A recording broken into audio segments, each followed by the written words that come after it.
하나님께서는 이스라엘 백성들에게 여러 선지자를 통하여서 말씀하셨습니다. 메시지를 전하셨습니다. 하나님의 말씀을 전하셨죠. 그 하나님의 말씀은 심판의 메시지였습니다.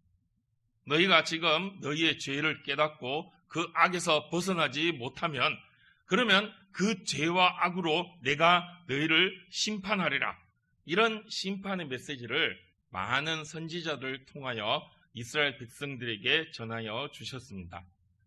이사야 선지자도 역시 그 가운데 한 사람이었습니다. 이사야 선지자도 역시 그 하나님의 심판의 메시지를 하나님께서 받아 이스라엘 백성들에게 선포하고 전하였습니다. 회개하지 아니하면 그 죄와 악을 뉘우쳐 고백하지 아니하면 그러면 하나님께서 너희를 심판하실 것이다. 그리고 결국에는 그 죄로 인하여 심판받을 수밖에 없다라는 것을 전하게 되는 것이죠. 그러나 사실 이 심판의 메시지는 결국 회복의 메시지입니다. 하나님께서 그들의 죄와 악을 향하여 심판을 말씀하셨죠. 너희 가운데 있는 그 죄로, 너희 가운데 있는 그 악으로 인하여 너희는 심판받을 것이다. 그 죄값을 치르게 될 것이다. 라는 것을 말씀하고 있는 것이죠. 그런데 그렇게 하나님께서 경고하심은, 그렇게 하나님께서 심판의 메시지를 그들에게 전하심은 결국에는 궁극적으로 회복을 위하신 것입니다. 그들을 구원하시기 위하여 그런 심판의 메시지를 전하여 주시는 거죠. 그들 가운데 있는 그 죄와 악을 깨닫고 뉘우쳐 하나님께서 주신 그 심판의 메시지로 너희가 회개하지 아니하면 심판받는다. 그 말씀을 듣고 자기 가운데 있는 죄와 악을 깨달아서 내가 이 죄 때문에 이 악 때문에 내가 심판받아 멸망받게 되는구나. 아이고 이제 큰일 났구나.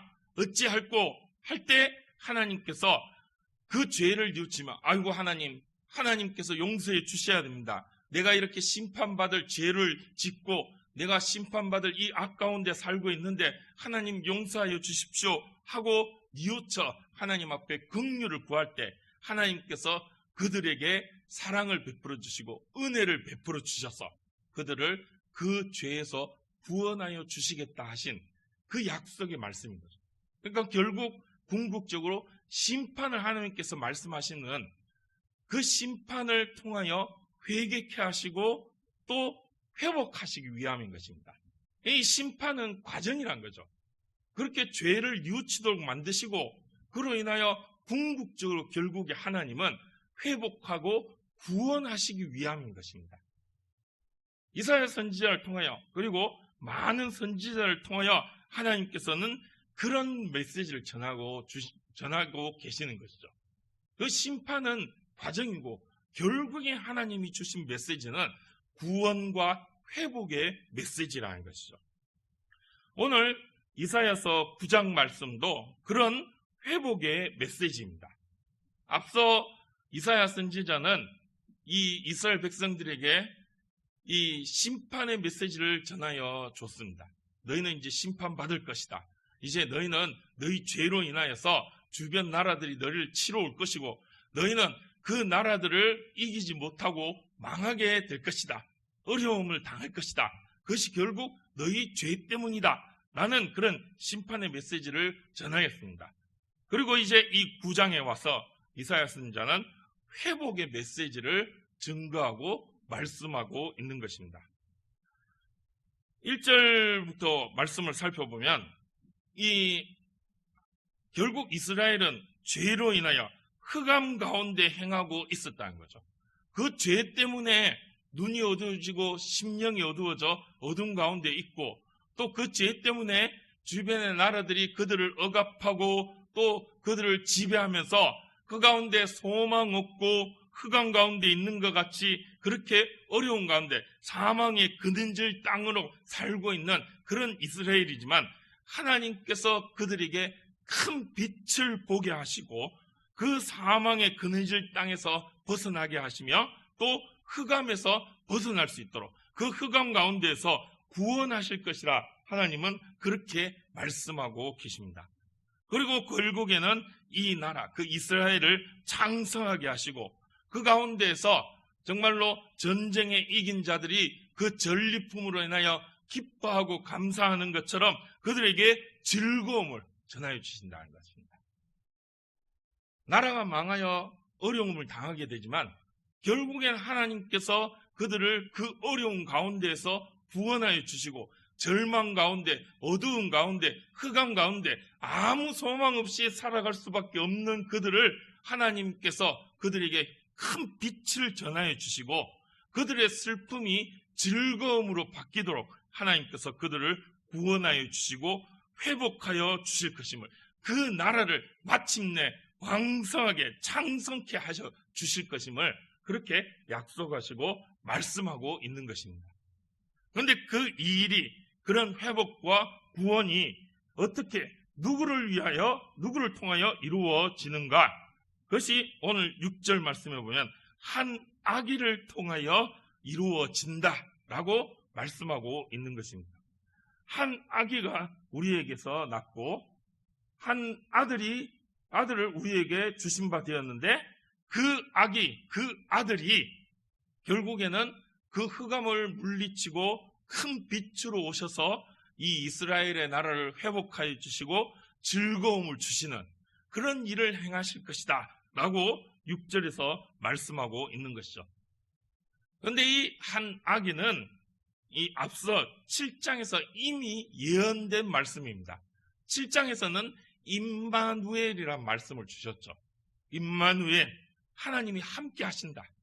함께 하시는 하나님께서 그 아기를 통하여서 그 백성들 가운데 함께 하시는 임마누엘을 이루어서 바로 이 일들, 회복의 일들을, 또 기쁨의 일들을, 흑암에서 구원하시는 그런 귀한 은혜의 역사를 이루어 주실 것임을 말씀하고 있는 것이죠.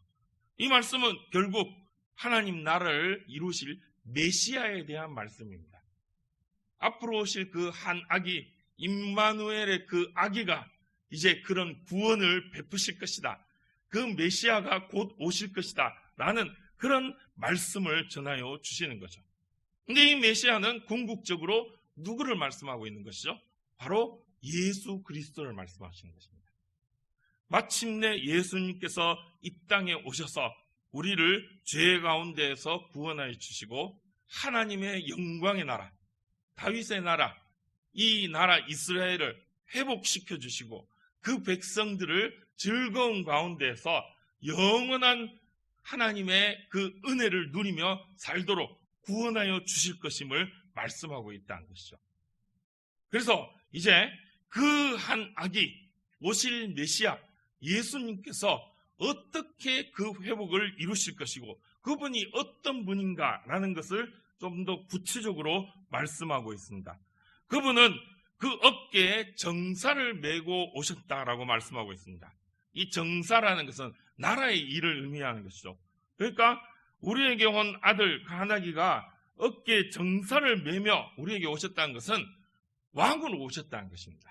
우리의 왕으로 오셔서 그 어깨에 맨 정사를 통하여 나라를 통치하시고 다스리시는 그런 왕으로 오시는 분이심을 말씀하고 있는 것이죠.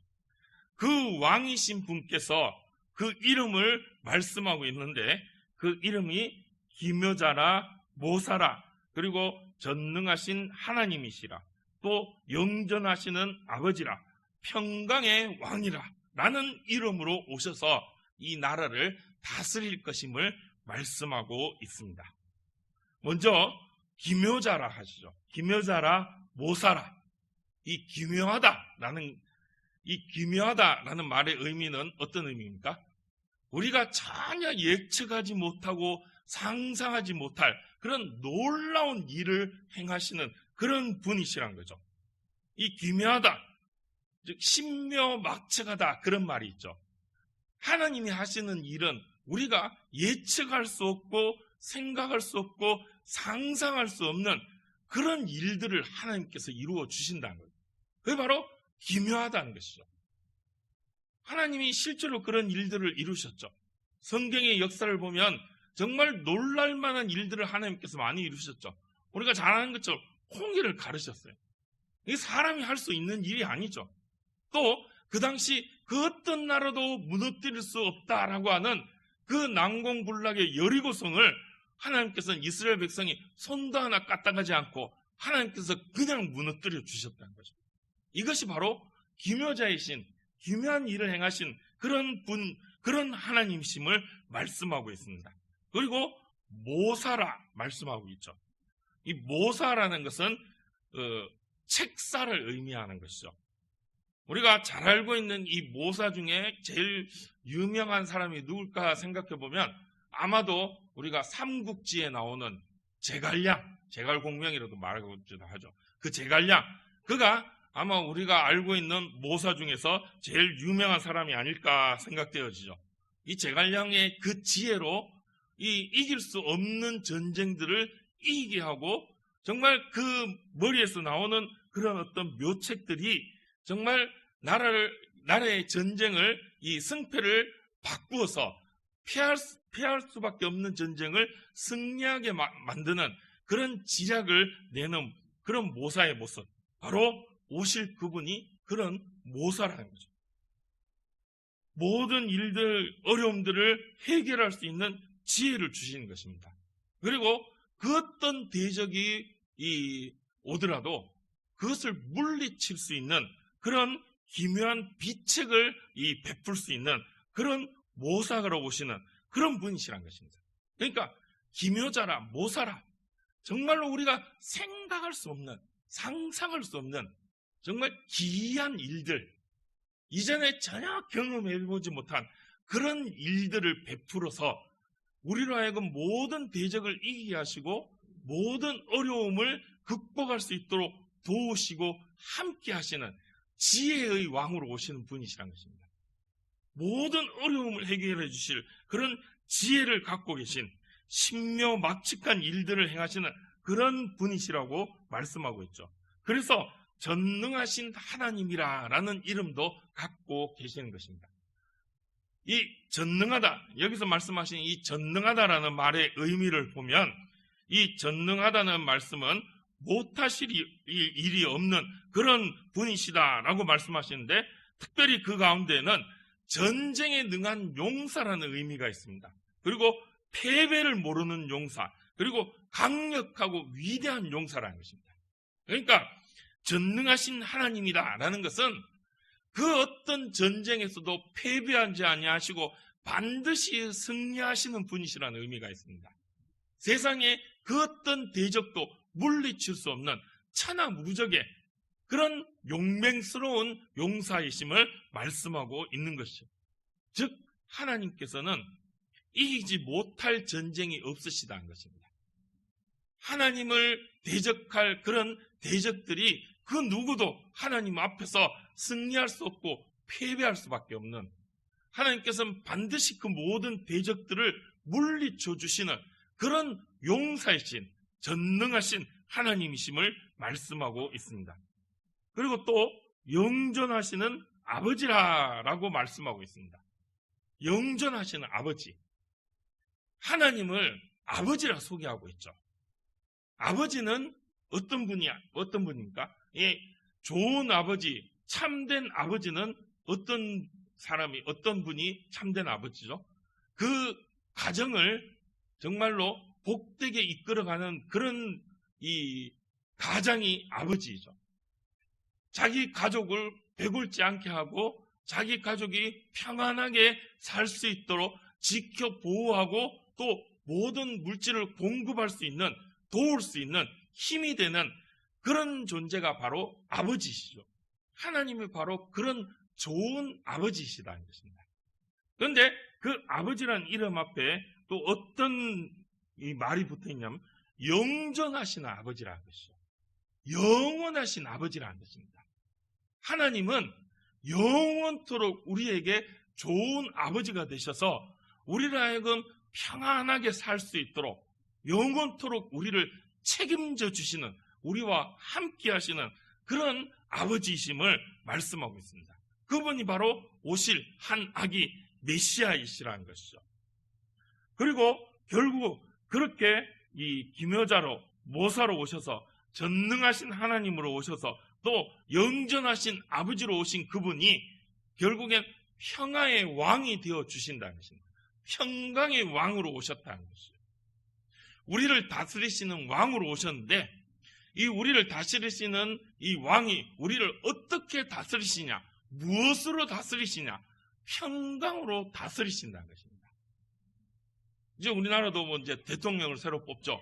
그러면 이 대통령 후보들은 어떻습니까? 각자 자기가 내가 이렇게 앞으로 우리 대한민국을 이렇게 이끌어 가겠습니다라는 정책을 발표하죠. 뭐 이런저런 정책들이 많이 나오고 있습니다. 하나님도 이 한 아기로 오신 이 메시아 예수님도 그렇게 왕으로 오셔서 이 하나님 나라를 다스리시고 백성 되신 우리를 다스리시는데 예수님께서 이 앞으로 이루시고자 할 나라, 하나님 나라의 모습, 예수님께서 그 나라에게 왕으로 오셔서 펼치실 정책이 무엇이냐? 바로 평강이라는 것입니다. 예수님이 만드실 나라는 평강의 나라라는 것입니다. 그래서 평강의 왕으로 오셔서 우리에게 평강을 베풀어 주시는 그런 분이시라는 것입니다. 이 평강은 무엇입니까? 평화이죠. 세상은 전쟁으로 시끄럽고 어지럽고 그래서 불안하고 걱정될 수밖에 없지만, 그러나 한 아기로 오신 메시아는 우리를 통치하시고 우리 가운데 그 나라를 완성하시는데, 그 나라가 어떤 나라냐? 평강의 나라라는 것입니다. 그 나라 백성은 편안하게 두려움과 걱정 없이 그렇게 살 수 있도록 영원토록 만들어주시는, 영원토록 우리를 그렇게 지배하시고 또 다스리시는 그런 왕이심을 말씀하고 있는 것입니다. 그래서 7절에서는 그의 정사와 평강의 더함이 무궁하다라고 말씀하고 있죠. 무궁하다는 것은 영원하다는 뜻이죠. 끝이 없다는 것입니다. 왕으로 오신 그분께서 그 정사, 나라를 다스리는데, 그 평강으로 다스리시는데, 그 다스리는 평강이 영원토록 무궁하도록 이루어 주심을 말씀하고 있습니다. 그래서 그렇게 다스리는 나라의 모습이 그 옛날 다윗의 왕좌를 또 회복하신다는 것입니다. 예수님, 하나님께서 이 예언하신 말씀대로 이 다윗이 다스렸던 그 나라의 모습을 회복하시겠다는 거죠. 그런데 다윗은 어떤 왕입니까? 다윗이 세운 다윗의 왕자, 다윗의 나라는 어떤 나라가 다윗의 나라입니까? 다윗이 잘 다스리는, 다윗의 후손들만이 다스리는 그런 나라, 뭐 그런 의미도 있겠죠. 그런데 다윗이 궁극적으로 세운 나라의 모습, 성경은 그 나라의 모습을 어떤 나라라고 말씀하고 있죠? 하나님이 다스리신 왕이라는 나라라는 것이죠. 다윗이 왕이긴 하지만 실질적인 왕은 하나님이심을 보여주신 것이죠. 다윗에 앞서 사울이 왕이었죠. 그런데 그 사울은 하나님을 진정한 왕으로 믿고 또 그렇게 모시지 못했어요. 내가 왕인데 해서 하나님께서 하지 마라 하신 그런 행동을 하게 되고 하나님에 대한 이 믿음을 온전히 지키지 못했던 그런 사람이 사울 왕이었죠. 그래서 결국 사울은 그 왕위에서 물러가게 되고 이어서 다윗이 왕이 되는데, 이 다윗은 어떤 모습을 보였습니까? 온전히 하나님을 믿고 의지하면서, 비록 자기가 왕이지만 진정한 이스라엘의 왕은 바로 하나님이심을, 그 믿음을 고백하고 그 믿음대로 나라를 다스린 그런 사람이 바로 다윗인 거죠. 그러니까 지금 이 한 아기가 회복하실 다윗의 왕자는 바로 그것입니다. 하나님이 다스리시는 나라, 하나님 나라, 그것을 회복하실 분이란 거죠. 그래서 그의 나라에 군림하시며 그 나라를 굳게 세우시고 지금 이후로 영원토록 그 나라를 굳게 세워 이끌어 가시는데, 그 나라의 정의와 공의로 그것을 보존하신다. 무엇을 보존하느냐? 바로 평강을 보존하신다는 거죠.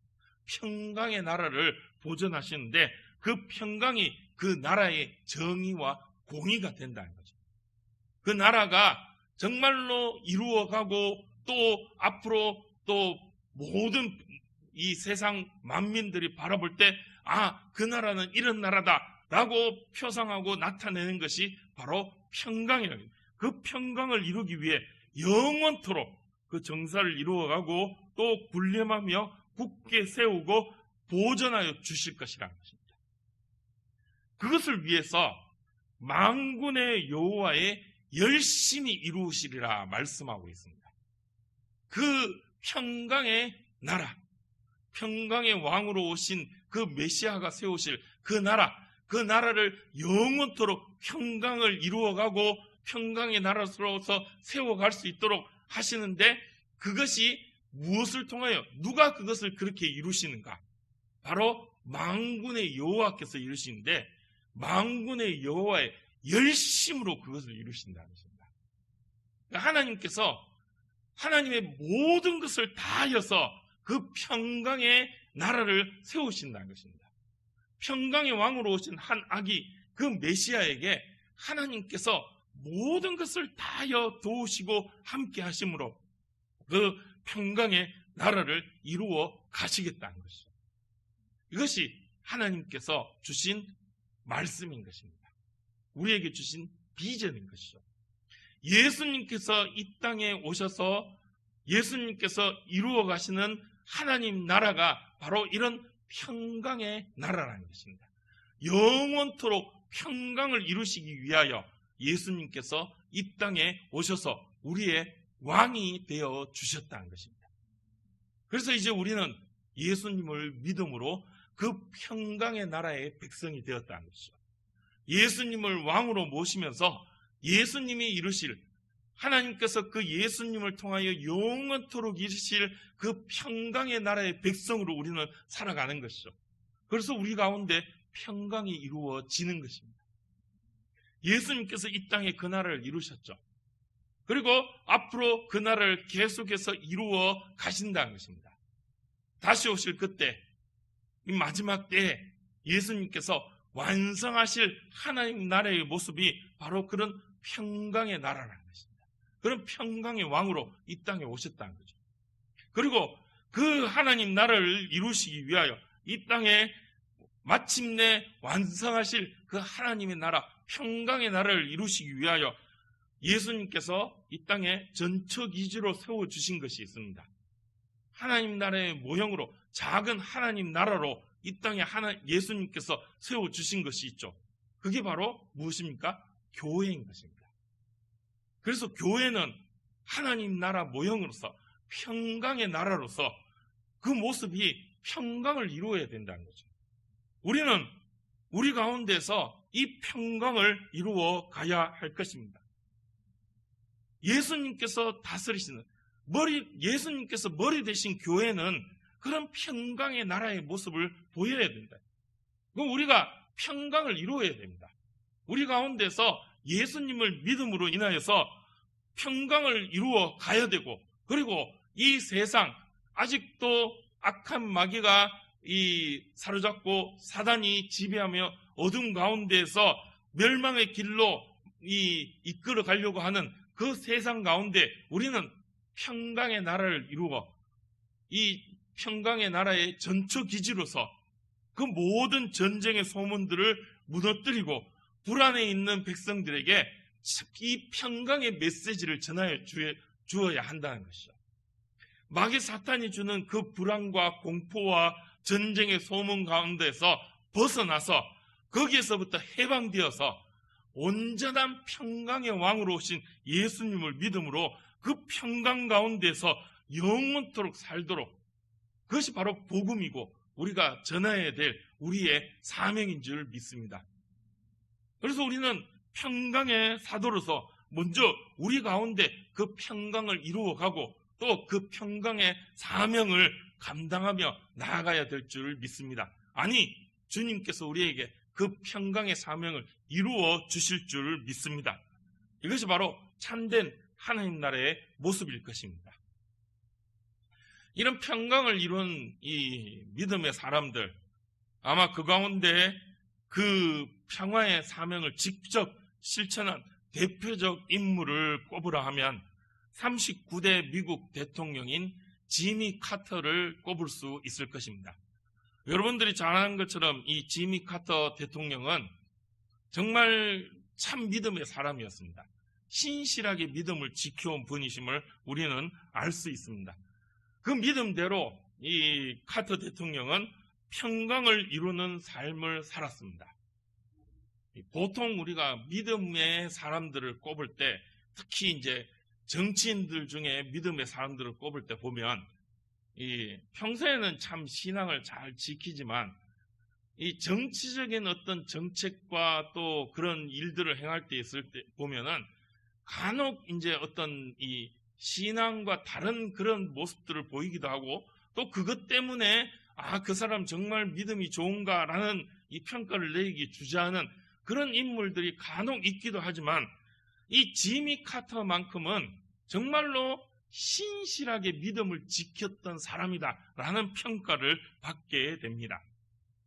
그가 대통령으로 재임한 기간에서도 그 믿음대로 행한 모습을 보였습니다. 그가 대통령 재임 기간 행한 그런 정책들을 보면 중국과 국교 정상화를 이루었고, 또 중동에 대표적으로 서로 앙숙 관계에 있는 이집트와 이스라엘 막 이제 서로 전쟁을 하고, 그래서 이 중동 지역의 평화를 깨뜨리고 전쟁의 소문을 일으켜내는 그 이집트와 이스라엘을 서로 화해하도록 중재를 하였던, 그래서 중동의 평화를 이루었던 그런 이 대통령이었습니다. 그리고 한창 소련과 냉전이 치열한 그 시기에 이 소련과 2차 전략무기 제한 협정을 성공시켜서 그런 전쟁의 소문을 누그러뜨렸던, 그렇게 세계 평화를 위해서 노력하였던 그런 대통령이 바로 지미 카터 대통령이었습니다. 그는 대통령으로 재임하면서도 그런 이 평강을 이루기 위하여 힘썼고 또 그것을 이루어갔던, 직접적으로 실천하였던 그런 대통령이라 평가되어지고 있죠. 물론 그로 인하여서 그에 반하여 이 이란 대사관 인질 구출 사건을 또 실패하고, 또 그로 인하여 국내 이 경제가 조금 어려워지는 그런 모습으로 인하여서 결국에는 재선에 실패를 하게 됩니다. 이어서 이 레이건 이 대통령이 되면서 힘 있는 미국 그런 모습을 보이면서 정말 힘있게 막 미국을 나라를 다스려가는 그런 모습을 보이게 되었죠. 거기에 비하면 이 지미 카터는 그래서 좀 힘없는 약한 미국을 만들었다, 이런 평가를 받기도 합니다. 그러나 결국에는 이 지미 카터 대통령은 자기의 믿음대로 행하며 살았던 것이죠. 그것 때문에 대통령에 재선되지 못하였지만 그는 끝끝내 그 믿음대로 행하였던 그런 인물이었죠. 그는 대통령 퇴임 이후에도 그런 자기의 믿음대로 살았던 분이었습니다. 이제는 이 일선에서 물러났지만 민간 외교관으로서 세계 분쟁 지역에 찾아가서 그 분쟁의 중재자로서의 역할, 흔히 우리가 이런 역할을 하는 사람들을 피스메이커라고 합니다. 피스라는 것은 평화이죠. 메이커는 만든다는 거예요. 평화 사절단으로서 분쟁 지역에 평화를 일으키기 위해 그 분쟁을 중재하는 그런 역할을 이 지미 카터 대통령은 감당하였다는 거죠. 그래서 그 공로를 인정받아서 2002년도에는 노벨 평화상을 받게 되었습니다. 이렇게 그야말로 평화를 실천한 그런 인물이었다는 거죠. 오늘 우리들도 그런 믿음대로 살아가는 믿음의 승리자들이 되어야 할 것입니다. 평강의 왕으로 오신 예수 그리스도를 우리가 믿는 사람으로서 우리 가운데 먼저 평강을 이루어 가야 한다는 거죠. 내가 예수님을 믿는다면 내 마음이 평강이 이루어져야, 평화가 이루어져야 된다는 거죠. 내 마음에 먼저 내가 평화로운 삶을 살아야 된다는 것입니다. 예수님을 믿는다고 하면서 내 마음속에 아직도 분쟁이 있고 아직도 평안하지 못하고 근심하고 걱정하고 불안해하고 두려워하고 있다면 우리의 믿음을 다시 점검해야 된다는 거죠. 내가 진정으로 예수 그리스도를 나의 왕으로 믿는다면 평강의 왕으로 오신 예수님께서 우리 심령 가운데, 나의 심령 가운데 참된 평화를 이루어 주실 줄 믿습니다. 세상 그 무엇도 줄 수 없는 진정한 평화를 이루어 주신다는 거죠. 그렇게 내 마음의 평화를 이루고 내가 누리는 이 평화, 예수 그리스도께서 내 마음에 이루어 주신 그 평화를 우리는 세상 가운데 흘러내려 보내야 된다는 것입니다. 세상은 여전히 분쟁이 일어납니다. 다툼이 일어납니다. 세상의 모습을 보면 모두가 싸웁니다. 경쟁하고 또 다투고 싸워 이겨야만이 살아남고, 그러다 보니까 세상엔 늘 전쟁의 소문만이 무성합니다. 서로 모이면 으르렁거리며 싸울 수밖에 없습니다. 그래서 세상의 모습이 어떤 모습입니까? 눈 감으면 코 베어 간다 그러죠. 정신 똑바로 안 차리고 있으면 눈 감은 사이에 언제 모르게 코 베어 가는 것이 세상의 모습입니다. 요즘은 더해져서 눈 뜨고 있는데도 코 베어 가는 세상이라 그러죠. 그렇게 서로가 서로를 물어뜯지 못해서, 서로가 서로를 잡아먹지 못해서 으르렁거리는 것이 세상의 모습인 것입니다. 그런 세상에 하나님께서 우리를 교회로 세워주신 이유는 무엇입니까? 바로 그런 분쟁을 해소하게 하시기 위함인 것이죠. 그런 전쟁의 소문들을 해소하기 위함인 것입니다. 서로 으르렁거리며 싸우는 그들에게 예수 그리스도의 참된 평화를 선포하고 이루어 가야 된다는 거죠. 그것이 우리의 사명인 것입니다. 그래서 다툼이 있고 분쟁이 있는 곳에 우리가 가면 그 다툼과 분쟁이 끝나게 될 줄 믿습니다. 왜? 예수님께서 우리를 통하여 평화를 그 가운데 이루어 주시기 때문인 거죠. 우리는 우리가 있는 곳에 늘 그런 평강이 넘치게 될 줄 믿습니다. 사람들이 전에는 우리가 서로 치고받고 싸우고 늘 으르렁거리면서 전쟁의 소문만 무성하고 싸움의 소리만 무성했는데 요즘은 참 조용해지고 평화로워졌구나. 이게 누구 때문이냐? 바로 저 예수를 믿는 저 사람 때문이구나. 예수를 믿는 대동교회 다니는 성도들이 있기 때문에 우리 가운데 이런 평화가 있구나. 그래서 당신 때문에 우리가 참 평화를 이루고 있습니다. 이런 소문이 점점 퍼져나가야 된다는 것이죠. 대동교회가 있어서 우리가 참 평안을 누리고 정말 기쁨으로 살아갑니다. 이런 소문이 있어야 된다는 거죠. 당신 보니까 나도 예수님 믿고 교회 다니고 싶다. 그래서 내 마음에 참 평안을 누리고 싶다. 이런 모습이 우리 가운데 이루어져야 될 줄 믿습니다. 누가 보더라도 우리의 모습이 참된 평강의 모습이 되어야 할 줄 믿습니다. 피스메이커, 평화를 이루고 만들어가는 그런 삶의 모습이 우리 가운데 있어야 될 줄 믿습니다. 예수님이 이 땅에 오시면 바로 그런 평강의 왕으로 오셨습니다. 우리 가운데, 우리 교회 가운데 주님께서는 그 평강을 이루어 주신 줄 믿습니다. 예수님으로 인하여 누리는 이 평강을 주님 오실 그날까지 땅끝까지 증거하고 이루어가며 그 사명 능히 감당하는 저와 여러분, 우리 모두가 되시기를 주님의 이름으로 축복합니다. 기도하겠습니다. 하나님 은혜 감사합니다. 주께서 우리 가운데 함께 하시며 우리의 왕으로 오신 줄 믿습니다. 왕으로 오신 주님, 우리 가운데 평강을 이루어 주시는 줄 믿습니다. 평강의 왕으로 오셔서 우리 가운데 참 평안을 이루고 그 평안을 또 널리 전파하고 또 나눌 수 있도록 능력으로 함께하여 주실 줄 믿습니다. 영원한 평강의 나라를 이루기 위한 하나님의 열심이 우리 가운데 함께하는 줄 믿습니다. 어디에 있든지 무엇을 하든지 그 평강을 또 내 마음속에 놓치지 않게 하여 주시고 그 평강을 나누고 전파하여 전쟁의 소문이 더한 이 세상 가운데 그리하여서 또 불안과 걱정과 두려움 가운데 살고 있는 많은 영혼들 가운데 하나님의 예수 그리스도의 참 평안을 선포하고 누릴 수 있도록 인도하는 저희들 되게 하여 주시옵소서.